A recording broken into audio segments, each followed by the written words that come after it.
वज़ीर आला बलूचिस्तान ने मस्तूंग में कौमी शाहरा पर फायरिंग से सेशन जज और सिक्योरिटी गार्ड की शहादत पर दुख का इजहार करते हुए वाक़े को रियासत पर हमला करार दिया है।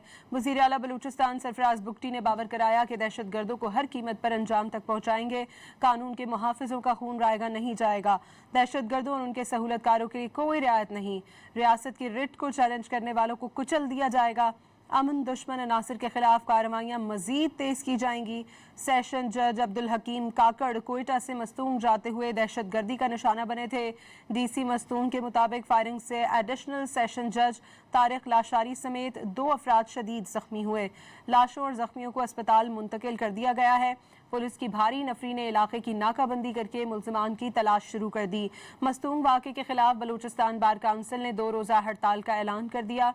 सेशन जज की शहादत और एडिशनल सेशन जज के जख्मी होने के खिलाफ 3 रोज़ा सोग का ऐलान कर दिया।